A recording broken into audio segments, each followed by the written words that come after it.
Grand rising, welcome home.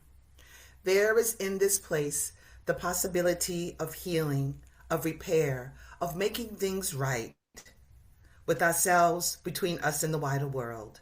We gather around this light of hope as we share this time together. Amen, Ashe, and may it be so. Grand rising to everyone joining us this morning live on Zoom and those who are watching us later. Thank you so much for joining us this morning. My name is Liz Shobe. Melba is not feeling well this morning, so she is getting some rest. We wish her well, and we send good thoughts to everyone who is navigating this season of change and springtime. We're glad that you have joined us this morning. For our prelude, we have The Flight of the Bumblebee. Among the meadows and open fields, there exists a music only the heart can hear. And this reading paints a picture of the harmonious refrain. It's called Symphony at Dawn by Maya Anthony. In the morning's soft embrace, birds sing in fleeting grace. Whispers of leaves chime in. Nature's orchestra does begin. Dewdrops play in stringed lights. Golden sunbeams break the night. Crickets strum a fading song. And as the song of the earth moves along, rivers flow with a gentle hum to the new day's radiant sun. In harmony, the earth and sky dance to the dawn's lullaby. So pause a while, let silence reign. In this frosted morn, joy's refrain. For in the stillness, the truth unfurls, the music dwells in nature's pearls. Join us as we listen to our prelude this morning, The Flight of the Bumblebee. All right. We have just a few announcements of upcoming events this morning to share with you all.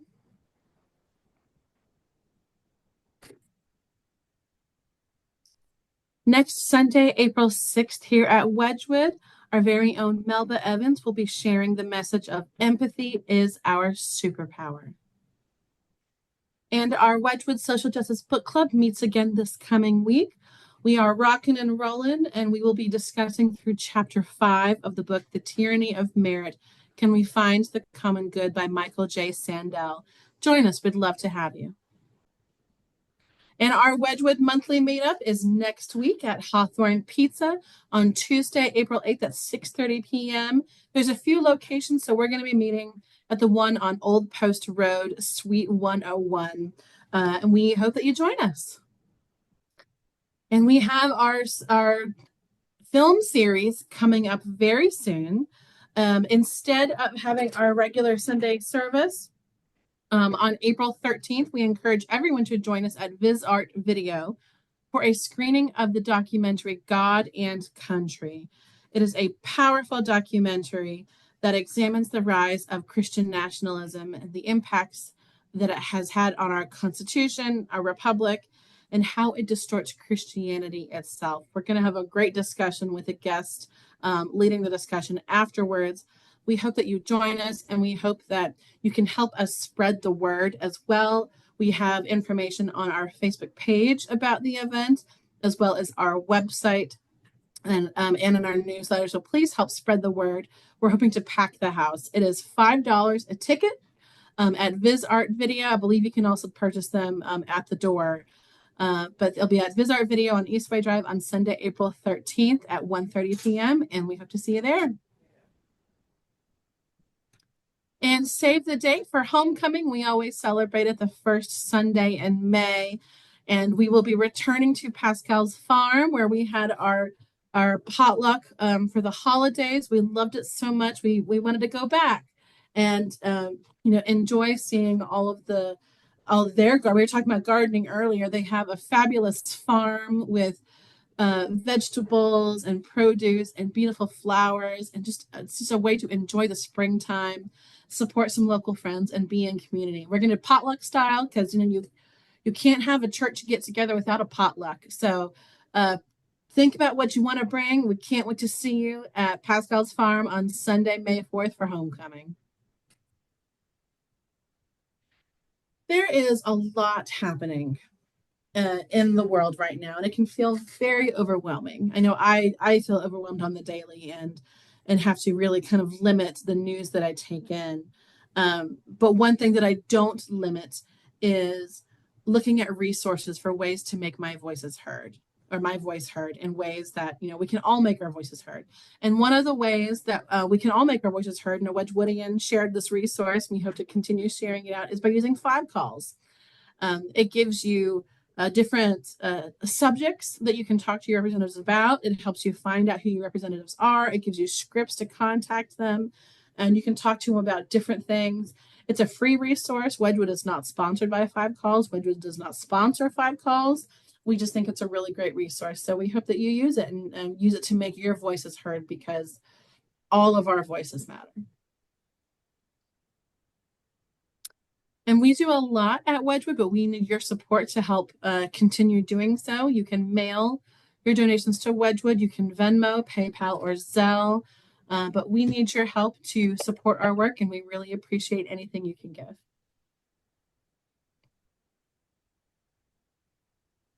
Thank you very much. And next up, we have our extravagant welcome, led by Connie Green Johnson. Good morning. Welcome to a community that works for peace, justice, equality, and the care of Mother Earth. We are all welcome here. Extravagant welcome to you because of your gender, identification, sexual orientation, ethnicity, economic situation, physical and mental changes, doubting or believing, being depressed or full of joy. We are all welcome here. We are a community of curious and creative spiritual seekers, striving to learn and embody the way of servant leadership. We are all welcome here. We focus on the plundered and marginalized as we try to address the major issues of our day. We are all welcome here. You are invited to share your passion, your inspiration, and your personal story as one of the ways to help heal the world. We are all welcome here. Thank you. Thank you, Ms. Connie. Thank you. We truly are all welcome here. And, as the extravagant welcome said, we all come from all walks of life. Some of us, we all have different struggles. We all have different identities and things that we've been through, and we are truly all welcome here. And one of the ways that we really embrace that is by having our time of celebrations and concerns, because we all go through things. Some of them are difficulties and some of them are joys. And it's important to share all of that. So if anyone has any celebrations and concerns they'd like to lift up, I know we want to lift up Melba, who is not able to join us this morning because she isn't feeling well. Melba, we hope you feel better soon. Does anybody have any celebrations? I like to celebrate my grandson, Gavin, who's 9 years old, almost 9 years old in July. And he takes, he's practicing soccer. Their first game's coming up next week. But he decided that he wants to be the goalie. He had his hand up and he wants to be the goalie for the soccer team. And he's a pretty good goalie. And I'm very proud that he was courageous enough to say that, he wanted to be the goalie. It's not an easy position.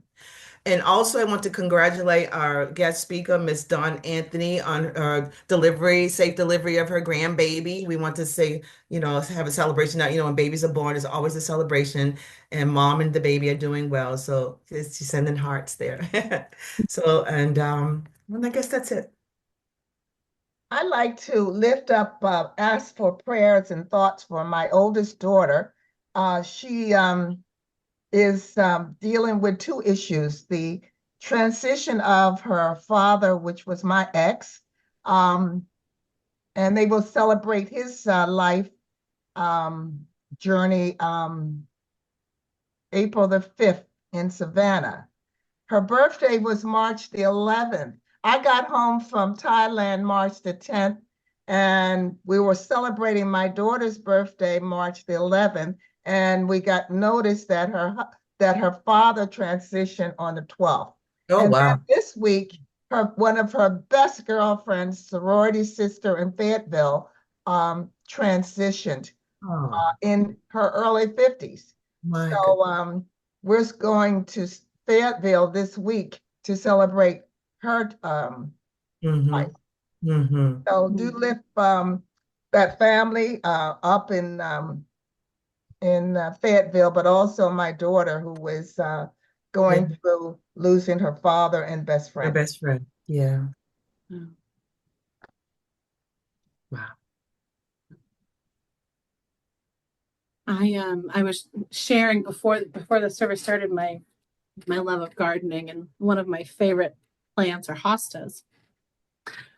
And I didn't know this until I started gardening with hostas, but over the winter, hostas die back completely to the ground to the point where you think that they're dead and there's nothing there. And when I first started gardening, I would get really defeated. Oh, I've killed another plant. But we're entering into spring. And we're fully into spring now. And I spent some time tending my garden yesterday and planting some new hosta bulbs, but also tending to the hostas that were in these pots that, I had moved over the winter, and I forgot the hostas were even in there, but they were just pots with nothing in it that I could plant something else in. But this past week, they started peeking above the soil. And I think it's such a beautiful metaphor to hold on to hope, because the world is really hard right now. And I am always looking for something to hold on to. There's a lot of work that we must always continue doing, that it will never end. But I think it's also important to remember our humanity, and part of that is to hold on to hope, because we do know that there's still good in the world. And I think we need to remind ourselves of that sometimes. And the hostas reminded me of that. And I just wanted to share that with folks. That's beautiful. Thank you. But I just kind of want to add one thing to your statement, Liz. The hostas do disappear as if they're gone forever. And we, at this point in time in this world, not just the United States, but across the world, that we cannot sit back and be fearful of situations. We have to be engaging. We have to always raise our voices to say, because all of the interesting and the negative things are happening. It's a small number, but we're a larger number. But if we allow ourselves to be frightened by all of this, yes, ma'am, they'll take over. Yes, ma'am. Because that's what they want. They want us to be frightened. They don't want us to have hope. Exactly. We have hope. Yes, ma'am. Yeah, exactly. But hope comes with action. This is true. That's right. That's right. You got to tend it. You got to fertilize it. Exactly. Exactly. So, thank you. That was a beautiful addition to the metaphor, Miss Connie. All right. Well, as is the Wedgewood tradition, folks do as we are all moved individually, whether you pray, meditate, but we'll take a few moments to think about what was shared, and then maybe things that weren't shared that are still on people's hearts.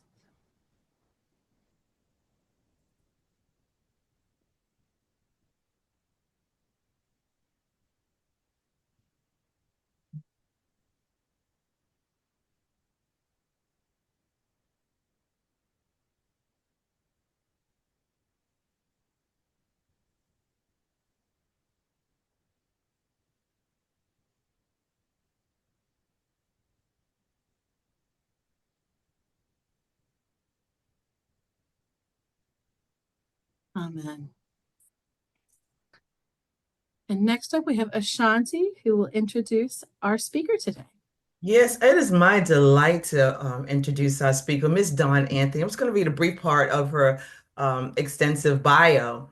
Miss Dawn Anthony is a North Carolina-based performer, a music educator, author, and playwright known for her dynamic contributions to arts and culture. With a passion for fostering connections across cultures, language, and generations, she has spent over 2 decades enriching the Charlotte area through her artistry and teaching. The second part I wanted to do that through her organization, DNAMuzic, Dawn integrates the historical roots of music into her teaching and performances, creating accessible and insightful programs for diverse audiences. I want you all give her a warm Wedgewood welcome, Miss Dawn Anthony. We are proud to have you here. Hello there.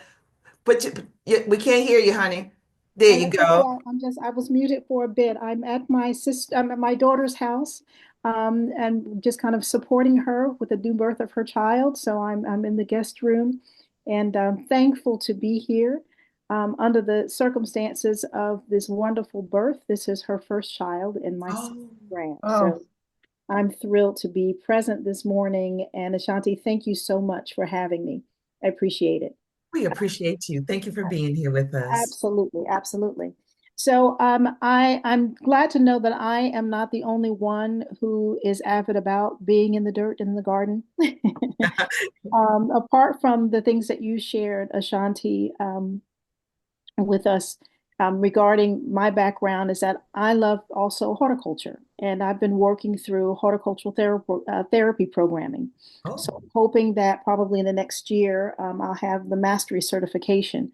But my aim is to create a space that I want to call a lori, which is an African word meaning a queenship or leadership. And it'll be a space of gardens for the community, and a respite space mainly. Not so much for vocation.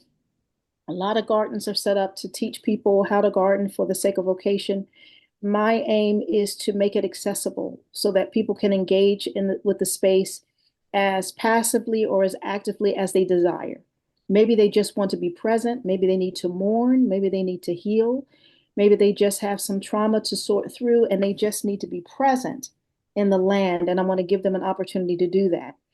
What I'm finding to be the challenge as I begin to create this space is the expense in the hardscaping area, to be able to make it accessible for people who are in wheelchairs, who are in walkers, who have various abilities. So that's going to be the challenge, but I'm willing to take my time. So if it has to start small, then it starts small. Of course, I'll look for grant funding and things like that. But I want people to have a safe space physically, and I want people to have a safe space emotionally. There is a space that I have been able to frequent, I want to say it's probably Cabarrus. It's called Frank Lisk Park, Harrisburg area. Beautiful park area. And I was walking by myself there one day, and ahead of me, probably about, I don't know how many yards ahead of me, was a couple, two men walking hand in hand and enjoying the day. It was a beautiful day outside. And but right in front of them was another couple that passed me from behind and was heading towards them. And they made sure that they made some type of negative comment to them, using, unfortunately, words that we've often heard, in religious sects about uh, Adam and Eve, not Adam and Steve, just kind of ugly, you know. And another couple passes them by, literally with an amen, amen, brother, mm, you know.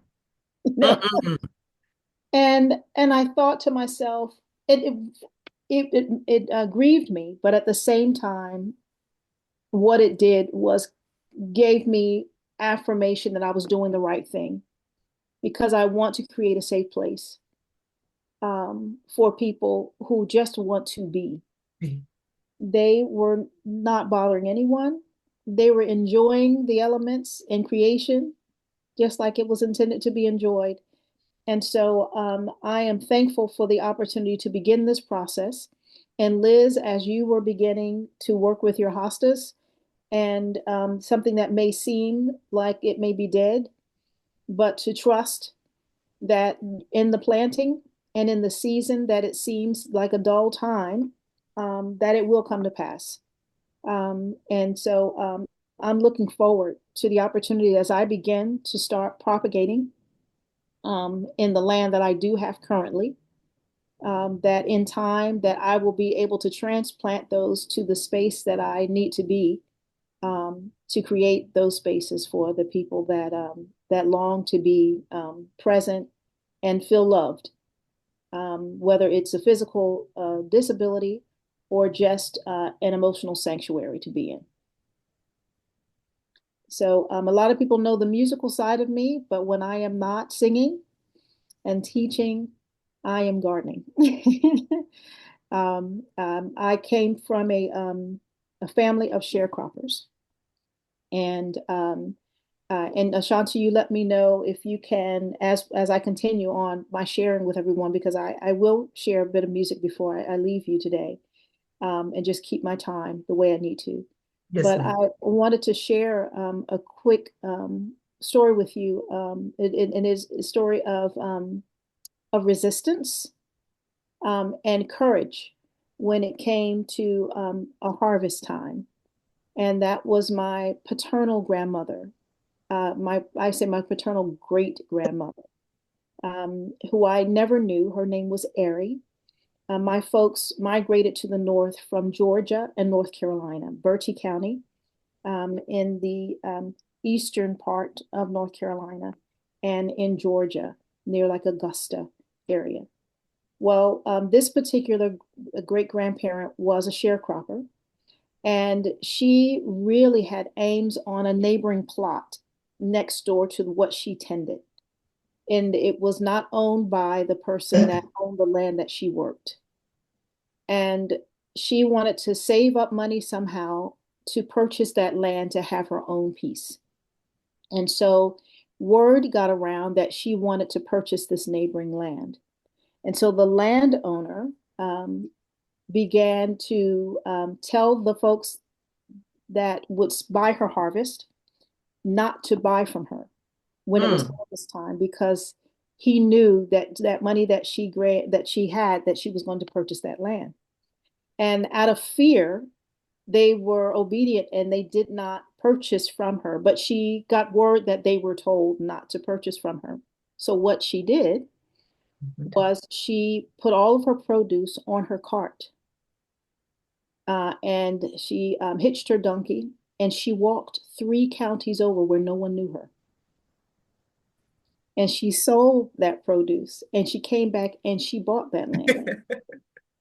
And after she bought that land, she built a church on that land. And the word is that anyone who was able and willing to use that space, they could, as long as they didn't gamble in it. For her, not even bingo.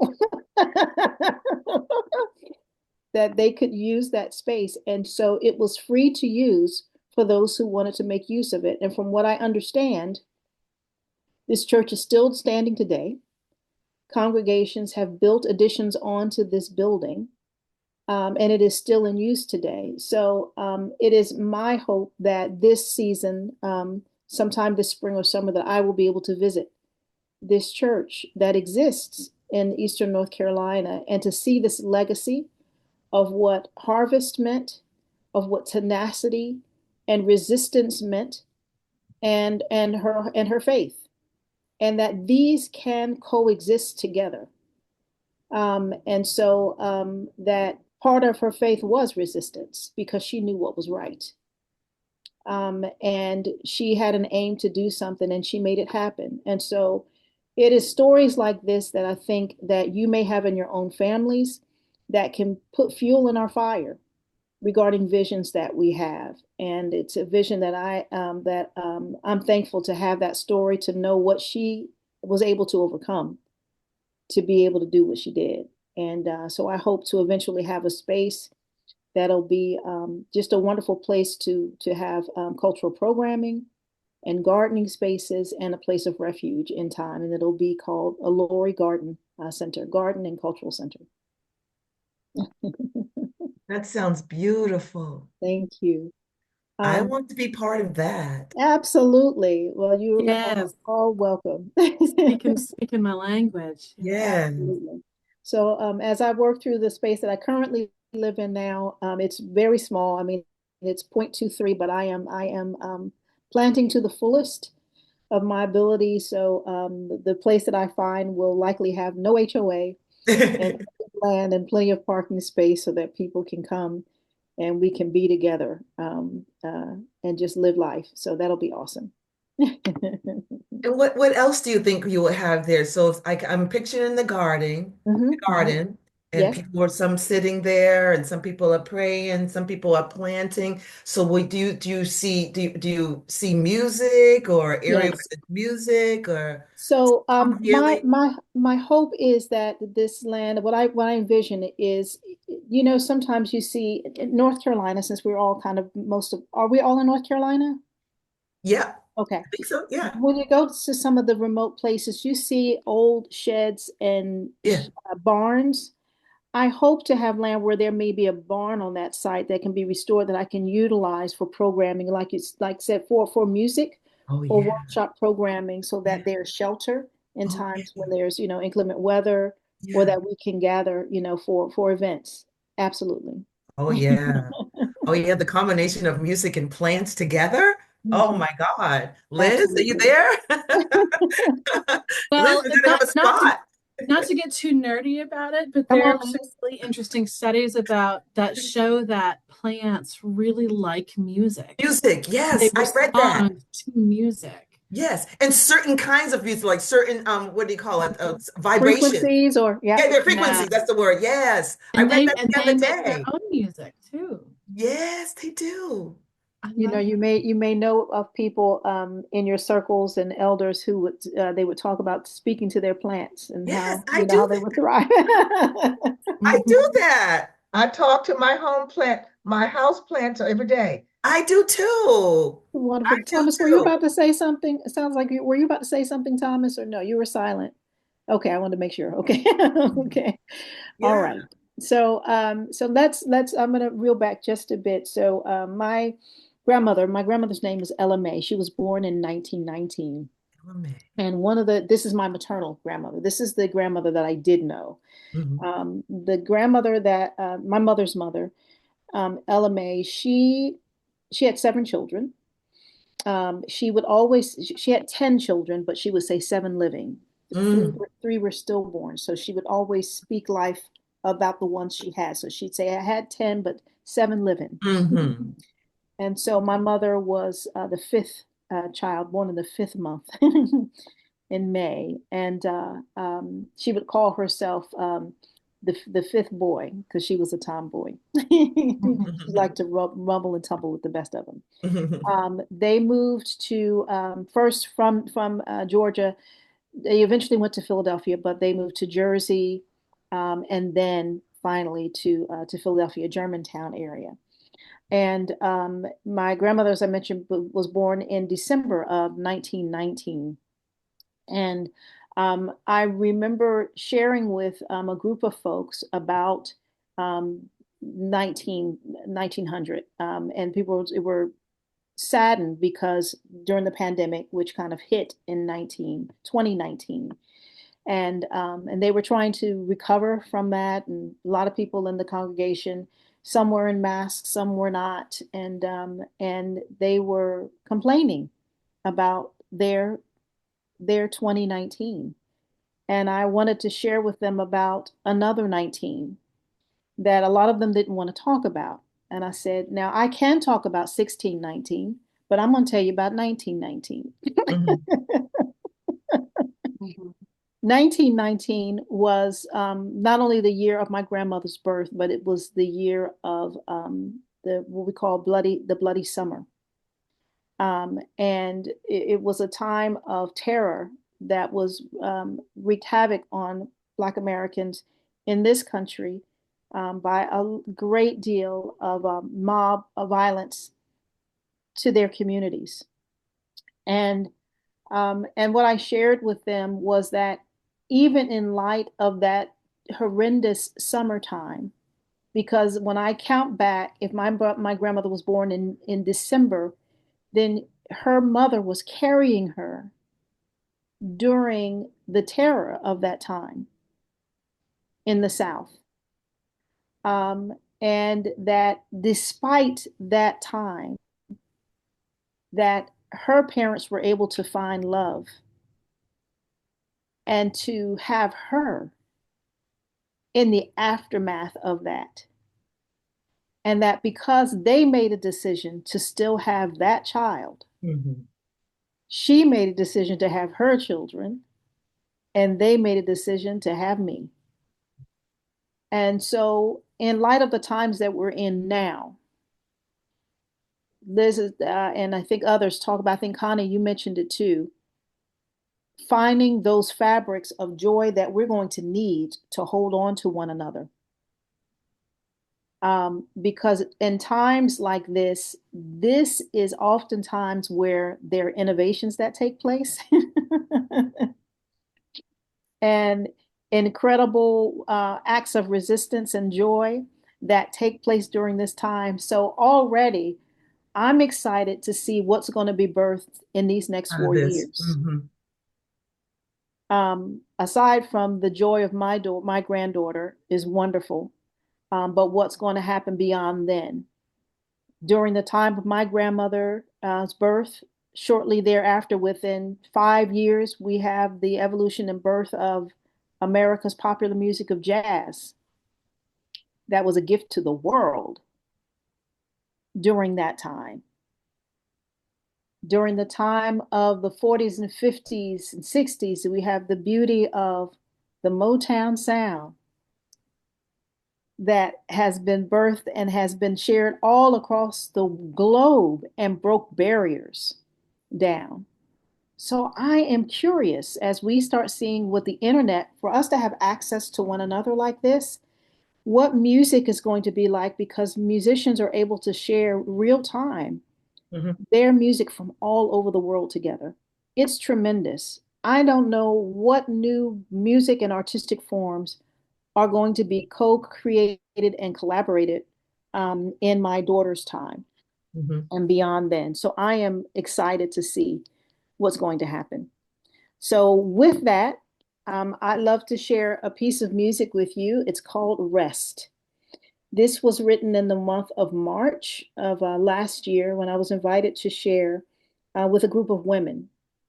And oftentimes, women, I don't know what your background is. I think I see Ryan and Thomas, the people that you've been able to witness in your life who have handled so much of tasks and need to be reminded to rest despite everything. Before I share, I'd love to go around the room if I can and to find out what your moments of rest, when I think about moments when I can rest and calm, what does that mean for you? What are you doing or not doing to give you rest? I'll let you take the floor, each of you. Yes. Ashanti, yes. I'm glad you asked that question because anyway, so my form of rest and quiet and peace is when I'm in my house, in my space, and I light candles and I light incense and I put on frequency music and I just be. And I just let my mind wander to wherever it wants to wander. And in my consciousness, I'm thanking the holy divine of all that I have experienced during my journey. And thank you for those experiences, good and bad. And I'm just grateful in that moment and being mindful of my journey. And so when I'm at peace that way, that eases my spirit, if that makes sense to anyone. Yeah, I love that. I had a little bit similar. So I not to be cliche, but especially now that it's warmer weather, my partner and I will spend time in my garden. And I've got a couple of like hammocks. I wanted to have lots of seating, so I'd have a lot of reasons to come out and different ways I can enjoy the garden. And laying in the sunshine together. One of us will play some music and we'll just chill in our hammocks beside each other and talk and disconnect from our phones and disconnect from electronics for a little bit. It does wonders for both of us. It's amazing. I do similar what Ashante says, and also Liz. I turn off everything that's electronic, and I just kind of just in my house, in my own moment. I do a lot of meditation. It sort of gives me more energy afterwards. So I've been doing meditation for over 50 years, and I'm in my 80s now. So, I just go to another level and reflect. Sometimes, as Ashanti has said, but more than anything, just being quiet and still. I'll show you. This is a star I made, and I made several of them. Thomas, can you put that a little closer? I'd love to see a little closer. It's very intricate. I can't see myself. I'll put it up to the Yes. Just Hold it up just higher. like that. Yeah. Thomas is very talented. And What is Miss that? Dawn, What is that? those stars are one's inside another. What are they made from, Thomas? Straws and string. And string. Were you taught to do that, or did you have the mind's eye to see that? I made the first ones when I was in high school, I would say.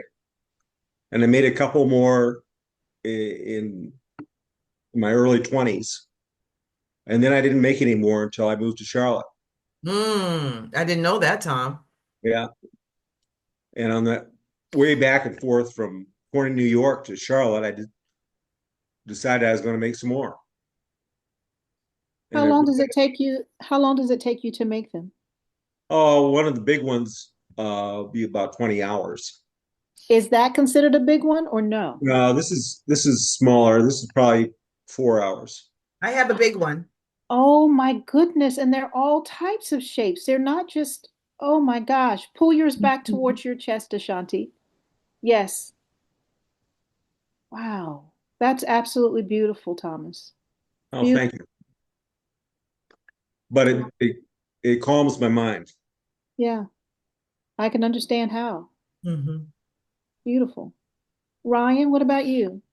I play a lot of video games when I'm like trying to like wind down and not really, if I'm not watching like, other people play video games on like YouTube or something like that. Like I'll sit down. I like games that like require me to kind of focus and concentrate, because then I can kind of like tune out everything else that's going on, and I'm only paying attention to that thing. So that kind of helps me kind of wind down. What's your go-to game? On computer, I play Minecraft. It's a lot of building and stuff. But on my Xbox lately, I've been playing the new Assassin's Creed game. Yeah. It requires a lot of sneaking around, a lot of, just focus, So that's kind of been what I've been doing to kind of relax. Way of escape. Yep. Good. Is that Tomb 4 or that's Tom B? Tom B, what's that? Okay. Thank you, Tom B. Tom B4, tell me. Yeah, so all I can think of is my dog. I hang out with my dog, and he doesn't worry about all the stuff I worry about. What kind of dog? Is it a mixture? Can we see your dog, Tom? He's a lab mix. Oh, wow. He's a big dog. He's a 95-pounder. Oh. Had him since a pup? No, I rescued him about 2 years ago from somebody who was going to turn him in for euthanization. So how about this? Did you rescue him, or did he rescue you? Both, yeah, both ways. I'm sure. All right, so now I'm going to break this last one up. Is it J-Het or Jet? It's Reggie. Laryngitis. Yeah, Reggie has laryngitis, unfortunately.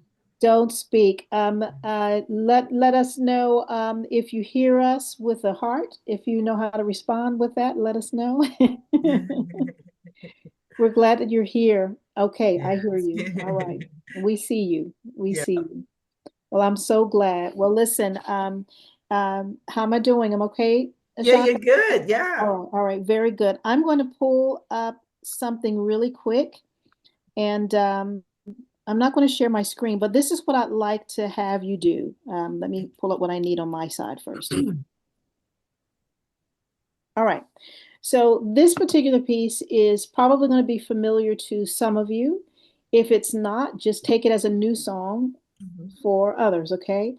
But this is what I'd like to do. If you're able, I'd like for you to turn off your cameras and all you're doing is listening. Okay? Turn off your cameras. And if you need to grab some water, you can grab some water. All right. And I'm going to do the same on, well, I'll hold mine for just a moment. All right. This is a beautiful piece that is called In the Garden. Some of you may be familiar with it, some of you may not, but we'll just listen. All right. I come to the garden alone while the dew is still on the roses, and the voice I hear that's whispering in my ear a song my God discloses.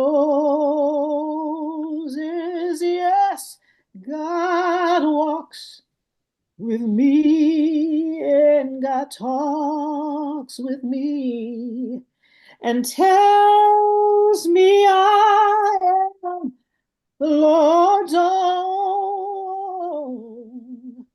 and the joy I share as we tarry there, none other has ever known. God speaks, and the sound of the voice is so sweet. The birds hush their singing, and the melody that God gave to me within my heart is ringing. Yes, God talks with me and walks with me and tells me I am God's own, and the joy I share as we tarry there, none other has ever known.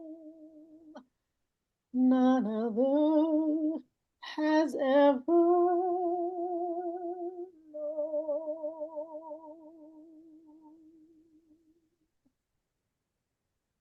Thank you. Wow. Absolutely. Wow. That's a Oh, new song for me. Oh, mhm. I remember being a kid in the 80s. I was raised in Atlanta. My mom moved to Georgia in the 80s. She didn't know how to drive, so she needed to move to a city that had a transit system.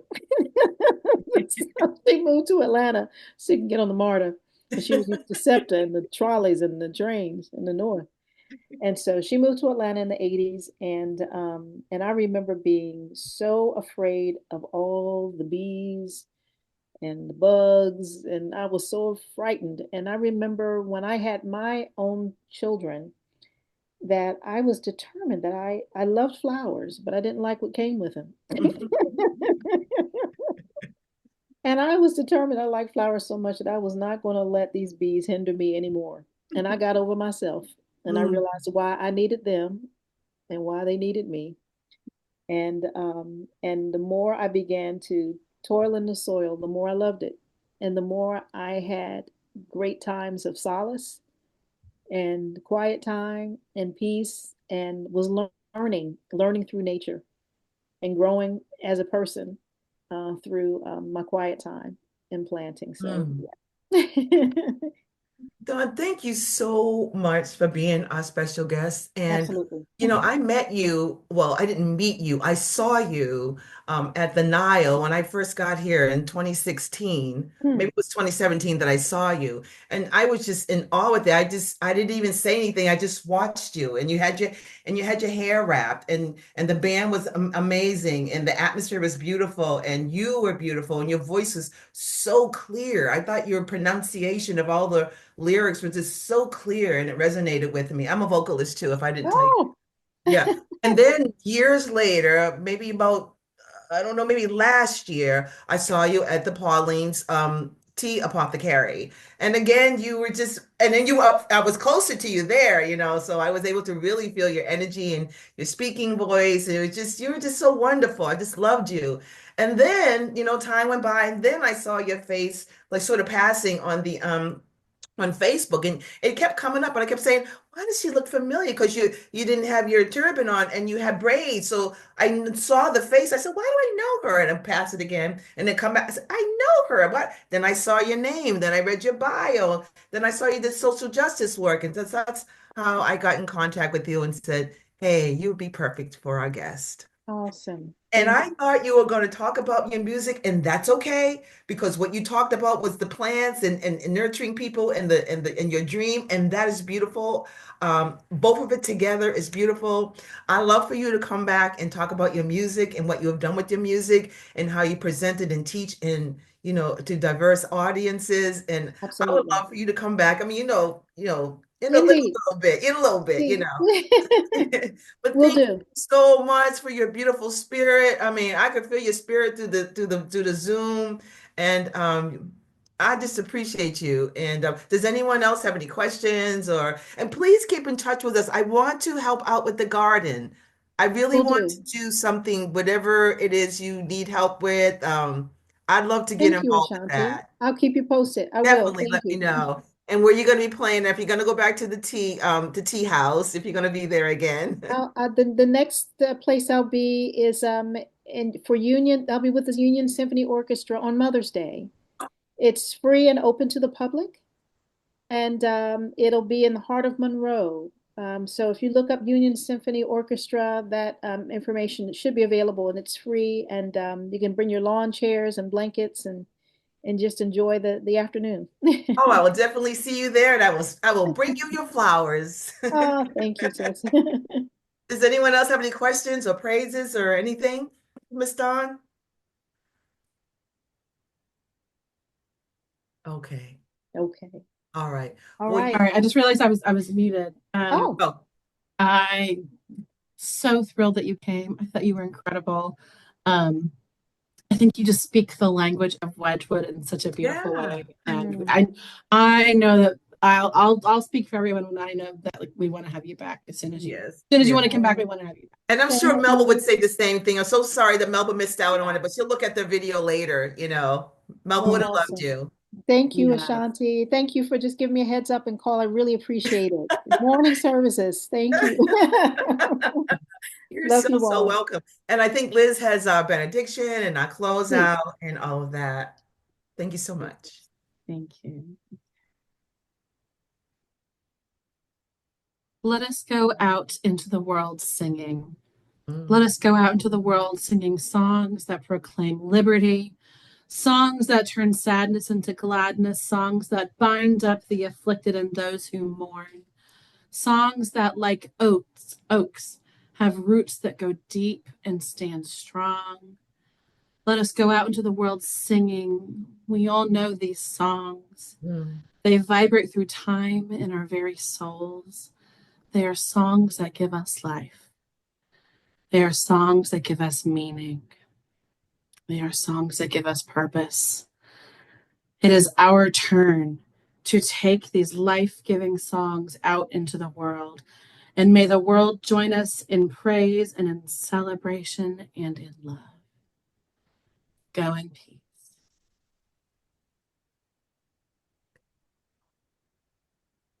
We extinguish this flame, but we keep the light in our hearts with the message of justice and love, and taking it outside of these walls into the world in which we live in until we see each other again. Amen. Ashe, and may it be so.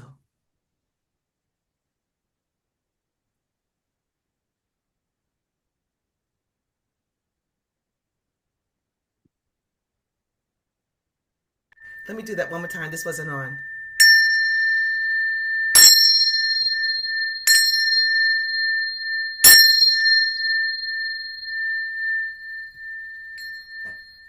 Now go in peace.